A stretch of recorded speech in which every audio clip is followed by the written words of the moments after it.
पक्षियों की भी क्या जिंदगी है, कदम कदम पर मुसीबतें ही मुसीबतें। अगर बरसात ना हो फिर भी समस्या, और अगर ज्यादा हो जाए तो फिर भी समस्या। तोते भैया, ये मुश्किल कुछ समय के लिए होती है। अगर हम वो समय हिम्मत और हौसले से गुजार लें तो खुशियाँ भी आती हैं। 2 दाने भोजन के, इससे बढ़कर हमारी क्या इच्छा होती है। और हमें वो 2 दाने लेने के लिए कैसे कैसे खतरों से गुजरना होता है। वो सब दोस्त बैठे ऐसे एक दूसरे से भोजन न मिलने के गिले कर रहे थे। अब ऐसे बातें करने से सबका पेट थोड़ी भर जाएगा। चलो हमें फिर से भोजन की खोज को निकलना होगा। ऐसा भी तो हो सकता है कि हमें आज भोजन मिल जाए। वो सब उड़ते हैं और एक आशा लेकर फिर से भोजन की खोज करते हैं। वो उड़ते उड़ते जंगल से बाहर निकल जाते हैं, परंतु उन्हें खाने को कुछ भी नहीं मिलता। वो थोड़ा और आगे जाते हैं और फिर उन्हें एक फसल दिखाई देती है। वो सब फसल के पास एक पेड़ पर बैठ जाते हैं। ये फसल जरूर किसी किसान की होगी और वो किसान इतनी आसानी से हमें यहाँ से दाना नहीं लेने देगा। ऐसा भी तो हो सकता है कि किसान ने यहाँ जाल बिछा रखा हो, या फिर बंदूक लेकर कहीं छुपा बैठा हो। पेट भरने के लिए कुछ न कुछ खतरा तो लेना ही होगा। आप यहाँ बैठे, मैं पहले जाता हूँ और देखता हूँ। नहीं तोते, मैं बड़ा हूँ, मैं जाता हूँ। और वैसे भी मुझे इंसानों की अच्छी तरह जानकारी है, मैं जाता हूँ।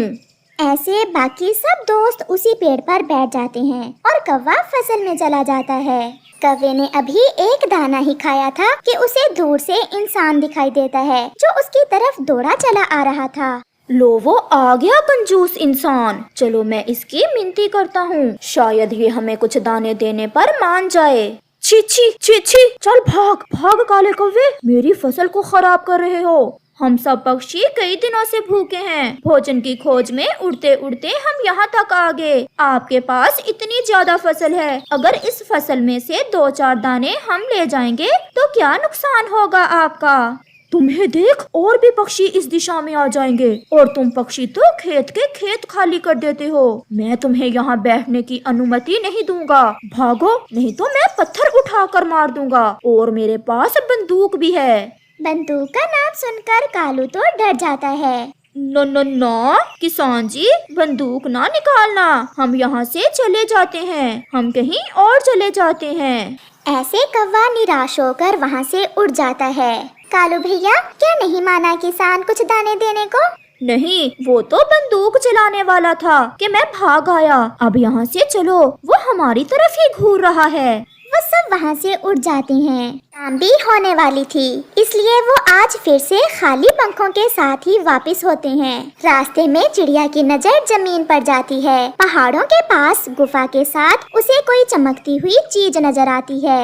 आप चाहें मैं अभी आती हूँ। चिड़िया वहाँ उतरती है। अरे ये क्या, ये चमकती हुई चीज क्या है? ये कोई खाने वाली चीज तो नहीं है। जो भी है, परंतु ये है बहुत सुंदर। मैं इसे उठाकर ले जाती हूँ और इसे अपने पंख पर लगा लूंगी। ये बहुत सुंदर दिखेगा। ऐसी चिड़िया वो चमकती हुई चीज वहाँ से उठाकर दूसरे पक्षियों के पीछे उड़ती है। जंगल में रात हो जाती है और सब पक्षी भूखे ही सो जाते हैं। चिड़िया वो चमकती हुई चीज अपने पंख पर बांध लेती है। ये चीज कितनी सुंदर है। काश ये कोई खाने वाली चीज होती तो हम सब दोस्त इसे खा लेते। दूसरे रोज सब पक्षी फिर से इकट्ठे होते हैं। आज हम पश्चिम वाली दिशा में जाएंगे। मुझे पूरा विश्वास है आज हमें पश्चिम वाली दिशा से दाना जरूर मिल जाएगा। मैं आज उड़ नहीं सकता, मेरा विश्वास करें। मेरे पंखों में इतनी जान नहीं कि मैं उड़ सकूं। मैं बहुत कमजोरी महसूस कर रहा हूँ। कोई बात नहीं तोते भैया, हम सब जाते हैं। अगर कुछ मिला तो आपके लिए भी ले आएंगे। चिड़िया बहन, ये आपने पंख पर क्या बांध रखा है? कबूतर भैया, ये चीज मुझे कल रास्ते में मिली थी। मुझे अच्छी लगी और मैंने इसे अपने पंख पर बांध लिया। चलो चलो, अब बातें छोड़ो। ऐसे वो सब वहाँ से पश्चिम वाली दिशा में उड़ते हैं। जंगल के बाहरी हिस्से में उन्हें एक खेत नजर आता है, परंतु उस खेत में केवल थोड़ी सी ही फसल थी। दोस्तों, यहाँ दाना तो है, चलो हम ये दाना अपने घर ले जाते हैं। ठहरो ठहरो, वो सामने उस तख्ते पर कुछ लिखा हुआ है। देखो तो उस पर क्या लिखा हुआ है। कहीं ये दाना जहरीला ही ना हो। परंतु हम में से तो कोई भी पढ़ना नहीं जानता, तो फिर कैसे पता चलेगा कि इस पर क्या लिखा हुआ है? तुम यहीं बैठो, मैं अभी बुलबुल को लेकर आता हूँ। वो पढ़कर हमें बताएगी कि इस पर क्या लिखा है। कौवा बुलबुल को लेने जाता है। बुलबुल दी, मेरे साथ जल्दी चलो। कहाँ कौवे, कहाँ जाना होगा? बस आप चलें, बाकी सब पक्षी आपका इंतजार कर रहे हैं। फिर बुलबुल कौवे के साथ जाती है। चिड़िया बहन, कौवे ने तो मुझे कुछ नहीं बताया, कुछ बताओ तो क्या बात है? बुलबुल दी, आप पढ़ सकती हो, वो सामने की तख्ती पर पढ़कर बताएं कि क्या लिखा हुआ है। फिर बुलबुल वो पढ़ती है। दोस्तों, इस पर लिखा हुआ है कि मेरी फसल बहुत थोड़ी है, इसे नुकसान ना पहुंचाएं, और अगर कुछ दाने लेने हुए तो मुझसे इजाजत लें। किसान की पत्नी। कौवे भैया, मुझे पूरा विश्वास है किसान की पत्नी हमें कुछ दाने जरूर दे देगी। चलो हम किसान की पत्नी के पास जाते हैं और उसी से पूछकर कुछ दाने ले जाएंगे। मैं भी साथ जाऊंगा। नहीं, इंसानों की बस्ती में खतरा बहुत ज्यादा होता है। आप और बुलबुल यहीं बैठें, मैं और चिड़िया जाते हैं। फिर कौवा और चिड़िया किसान की पत्नी की तरफ जाते हैं। इंसानों की बस्ती में जाकर वो एक पेड़ पर बैठ जाते हैं। ज्यादा बारिशें होने के कारण मेरी सारी फसल खराब हो गई और बस कुछ ही पौधे बचे हैं। मैं कैसे अपने मुन्ने का दूध लाऊंगी और मैं कैसे अपने घर का राशन खरीदूंगी? पति जी, आप तो नहीं रहे और मुझे इन दुखों में अकेला ही छोड़ गए। कौवे भैया, किसान की पत्नी तो पहले ही बहुत दुखी है, हम इससे दाना मांगकर उसे और दुखी नहीं करेंगे। चिड़िया बहन, इस फसल से किसान की पत्नी को कुछ नहीं मिलेगा, और अगर किसान की पत्नी हमें वो दाना दे दे तो हमारी जिंदगी बच जाएगी। फिर वो दोनों किसान की पत्नी के पास जाते हैं।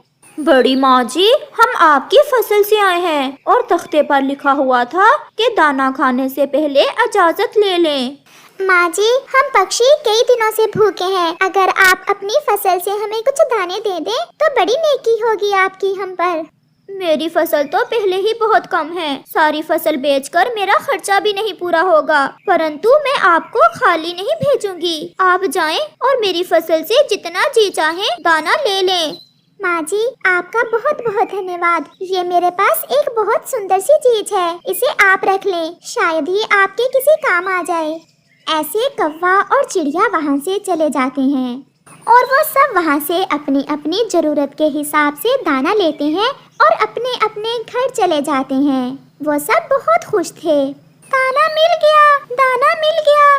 तोते, मुझे तो ऐसे लग रहा है कि तुम ही मनहूस थे। आज तुम साथ नहीं थे तो देखो हमें कितना ज्यादा दाना मिल गया है। ऐसे ही कुछ दिन बाद किसान की पत्नी के पास एक सुनार किसी काम से आता है। सुनार किसान की पत्नी के पास वो कीमती चीज देखकर हैरान हो जाता है, क्योंकि वो जानता था कि ये तो एक बहुत कीमती हीरा है, जिसे वो बड़ी कीमत में किसान की पत्नी से खरीद लेता है। और किसान की पत्नी बहुत खुश हो जाती है और वो अपने खेत में ढेर सारा दाना बिखेर देती है, जो सब पक्षी खा सकते थे और उन्हें कोई रोकने वाला न था। आपका बहुत बहुत धन्यवाद चिड़िया बेटी, वो कीमती हीरे की मुझे ढेर सारी कीमत मिली है और मेरे दिन बदल गए। माँ जी, आप बहुत अच्छी हैं। हमारे तो किसी काम की ना थी वो चीज, हमें तो बस 2 दानों की जरूरत होती है जो आपने हमें दिए। हम बहुत खुश हैं और हमेशा आपको याद रखें।